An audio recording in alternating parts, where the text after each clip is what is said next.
All right, and we're live. The recording's going. Hope everyone had a happy Thanksgiving a couple days ago. I've been on second call all week, and I did get to see both my parents separately, but I did get to, so that's really good news. Hope everyone on the live feed here and on the recording had a happy Thanksgiving 2024.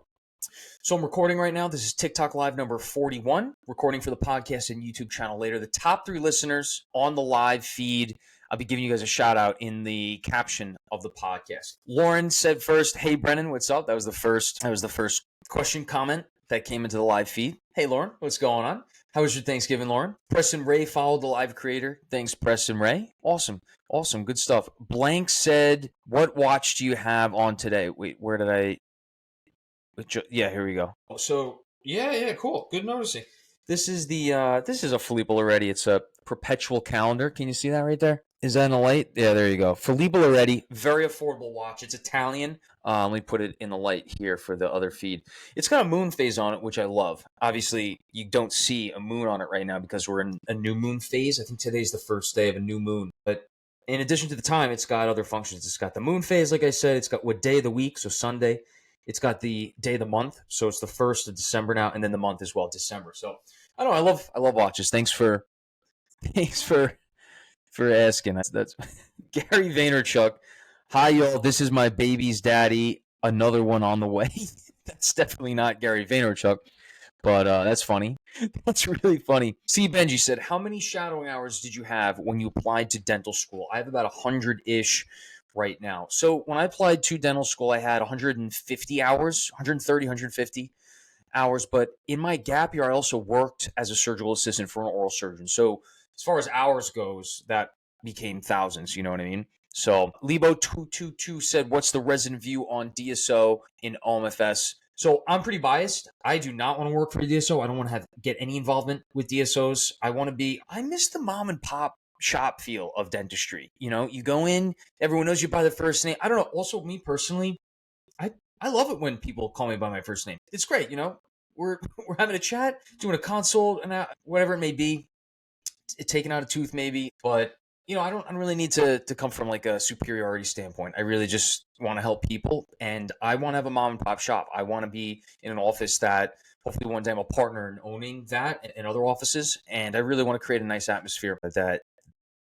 drew me into dentistry. You know what I mean? So that's what I want to get back to. So, but other residents, they're like, "Oh, you can make so much more money in DSOs potentially if you want to drive around to 4 or 5 different offices." And I don't know, it's a different lifestyle. I don't want to be an employee for an organization. I want to be an employee for the patient directly. That's very important to me. Joe Bo joined, Alan joined, Margin Shar joined. What's up, friends? What's going on? The number of viewers hit an all-time high in 30 days. Oh, sweet. Cool. What's going on, friends? Here we go. We got a question right in the chat. What tips do you have for personal statement, Brandon? What's up, Lauren? Great question. My tips would be your personal statement is kind of like a preliminary passage for your interview, really. It's going to kind of summarize from your standpoint the big points of your resume, of your application, right? And you want to kind of tell a story between what things that you're passionate about, tying it into dentistry, tying it into oral surgery, if that's what you're writing a personal statement. If we're tying it into, you know, what you did growing up, maybe clubs, maybe experiences that really left an impact on you. That's it. That's as much as I got for personal statement, because after that, it's kind of in tutoring territory, you know?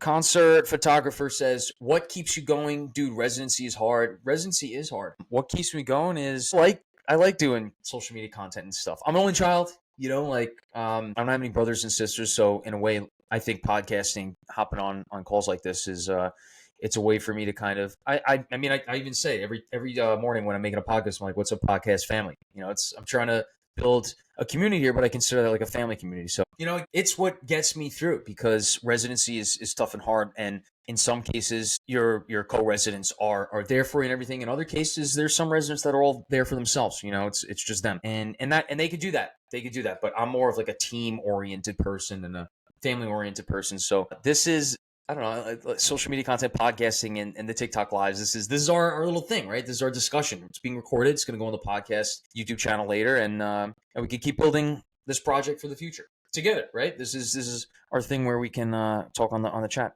WorldMason said, "Is a 21 academic average and 22 TS still good even if I have an 18 PAT. That's good. That's good. I mean, definitely apply with it and see what they say. You know what I mean? The PAT is probably I would say, the most important thing for dentistry. The PAT is very important. It gives you your spatial awareness for for teeth, really. Like when you're doing fillings and stuff, it's crown preps. It's very important. Bree said, hey, all. What's up, Bree? HQ said, what happens if you're extracting, say, number 16, and a piece of the tuberosity comes out with it? Well, I mean, you can't put that tuberosity back in, right? Because now it has no vascularity. It's going to just necrose. And that necrosing could lead to an infection down the road. So you don't want to do that. You have to take it out. You have to. It also depends on how much of the tuberosity comes out with it, right? And this is not medical advice. I gotta be clear about that.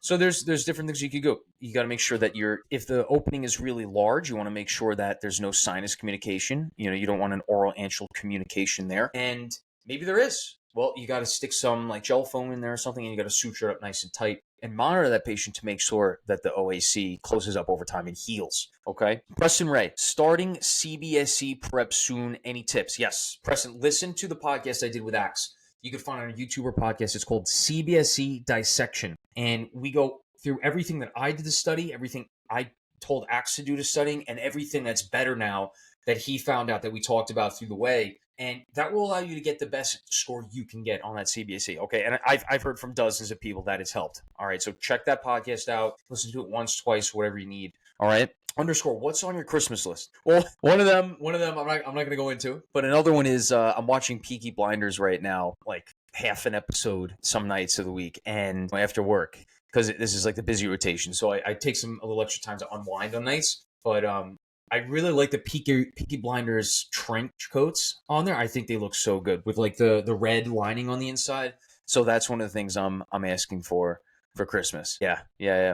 Lisa T, can I make my take my CBSC as a D1? Yes, you can. You can. If you're thriving, if you're at the top of your class, you're crushing it, you're getting easy A's. Sure, why not? Add it on. Best to get out of the way. My thing would be to focus on making sure you're getting those A's, right? Making sure you're getting involved there. That's my recommendation. But if you're already doing it all, do it. Mo said, get out of here. All right. Bree said, first time in your live. Awesome, Bree. Thanks for coming on. Good to see you here, Bree. With the heart. Thank you. Stephen Underwood 25. Well said from a retired UCLA. What do you mean? Lisa T, can I take my CBC as doing? Yes, you can. Hart said random, but does the condition of a patient's mouth/teeth say a lot about their overall health? Oh, absolutely. Absolutely. You know, if people can't take the time to brush their teeth once, twice a day, that usually can be seen in a dentist office for an examination, right? Clinically.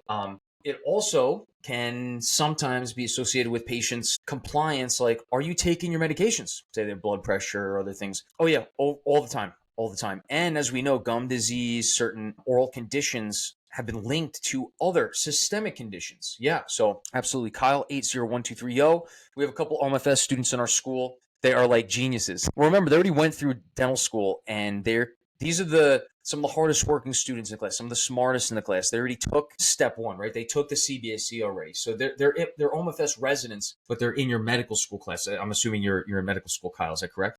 Lisa T said, is OMFS residency toxic sometimes? Yeah, Lisa, unfortunately. Man, I could tell you some stories. Let me tell you a few. So yeah, OMFS residency, unfortunately, and it's gotten so much better in my program, but I'm still hearing some stuff at other programs. I know one program. I just saw some guys that we graduated dental school around the same time of. They were in Florida. Another one was in, I think it was North Carolina but anyway, so one of the things that they do, they keep the chiefs, their two chiefs who were talking, they keep their intern on call another day until, they didn't describe what the mistake was, but when there were mistakes made, they kept the intern on another call day the next day until the mistake stopped, which is unbelievable because that's literally going into 40 plus hours of work in a row, maybe more. And yeah, that's very toxic. That's considered malignant in residency. I remember one time, one of my senior residents sat me down and said, listen, Gallagher, you're here because you're the scut monkey. You're the intern. You're here to do scut work. Okay. Yeah, you're not a resident. You're an intern. You're the scut monkey. That means that you have to do scut work all day long. And I was like, wow. All right. Jeez. One time, one of the residents tried to get me in trouble because they thought I was posting during a lecture, which wasn't true. I post before I come in before in the day. So that's like 5, 6 o'clock. And then we go in 6:37. have lectures and such. Yeah. Try to call me into the office with the program director. I'm like, look, you could look at the timestamp on the post that this was hours ago. That was one thing. My first year in residency, we didn't have post call, so we were just doing full days of shifts, and then the entire next day, and then we would just have to stay there until the work gets done. So, that I was well over 30 to 34 hours, maybe longer some days, and we were on call twice a week. So twice we would have to do that. And again, I wasn't off the next day. I was on call 7 to 8 times a month in my intern year. Interns are first years. I prefer first year, but intern is like the recognizable term for first year resident. And now they're on 3 to 5 times a month. When I was in my first year, we were on 7 to 8 times a month in that first time. And that went, even as a third year, I was still on call first call 5 times a month. And now it's second call 1 to 2 weekends a month through residency. Yeah. And I got plenty of stories. Ask me if you want to know. Eric Gordon, thank you for sharing your time with us. Yeah, you got it, Eric. WorldMason, does the dental school you attend affect chances of getting into OMFS? Yes, it does. And you do see a trail. So we have the pre-dent mentor map. Right now we're in the phase of building the marketplace a little more. It's out. You can check out the marketplace, but the pre-dent mentor map is actually full blown. The next step that we're adding right now is data of the match percentages, the match numbers at all the dental schools. That's what we're working on the next several months to get you the information on the pre-dent mentor map. It's predentmentormap.org that we created. It's all the dental schools in the United States. It's got all the data and statistics, right? We're going to continue updating them, but what we're going to do is add on the match numbers of all the students that matched into specialties. Okay. I think that's really good. That doesn't exist right now. That's not out there. And there's a bunch of other things on the pre-dent mentor map. You got the discussion board about different schools and stuff so that pre-dents can ask there. I think that's a really good resource for you to use if you're playing. WorldMason said, sorry, I know you probably answered that question before.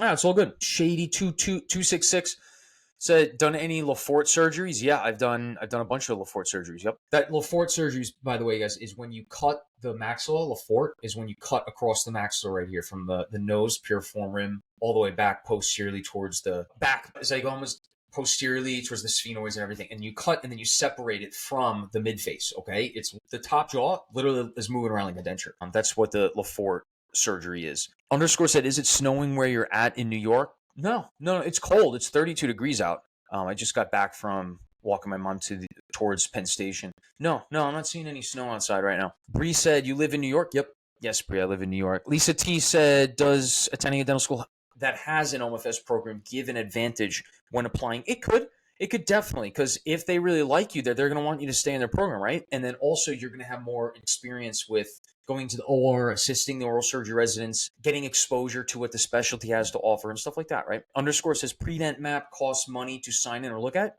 It's entirely free. Shauna, we created this entirely free for people to use when they're on their application process to dental school. User 1516 said, did you work with the GPR residents? Do you work with the GPR residents? Yeah, we work closely with the GPR residents at the city hospital. We don't. And then at the VA as well. Yeah.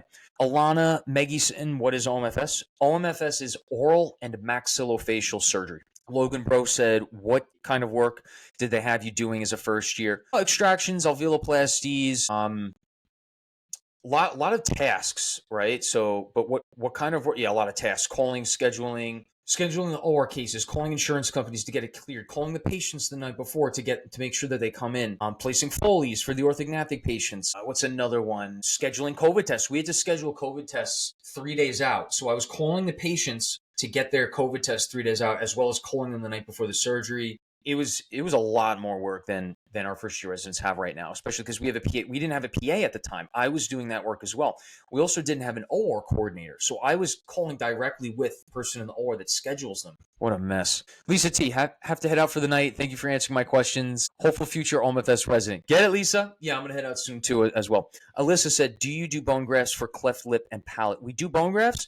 I haven't done any for the cleft lip and palate as of right now in residency. M asked, have appreciated following you. Always so interesting. Thanks, friend. Thanks, Em. And I appreciate the follow. All right, friends, that's all the questions for today. I hope you guys had a happy Thanksgiving weekend. A lot of fun, spend time with family. I'm going to sign off. I got to get ready for tomorrow. Now, I still got to finish a presentation I'm presenting for our morning rounds at Jawman said, have a good night. What's up, Dr. Chatkin? Dr. Chatkin's my boss. I'll be starting in the Melville office of All County OMFS on Long Island in August 2025. So I'll see you guys there.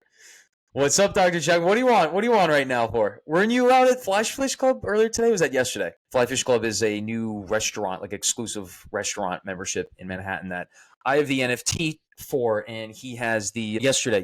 Okay, he's got the membership to the Omakase Center. Omakase is like top tier in Fly Fish Club. I can't get that. I got like the regular general admissions NFT stuff. All right, friends, signing off. Got to get ready for this. Tiana said, "Thank you for getting rid of the stash." That's hilarious. Dr. Chapman, I'll have to call you this week. I want to hear what you learned about with the NFT. I got to go finish my presentation. All right, guys, signing off. Have a great week. The top 3 listeners, I'll be putting the caption for Dr. Chapman said seriously too with the mustache.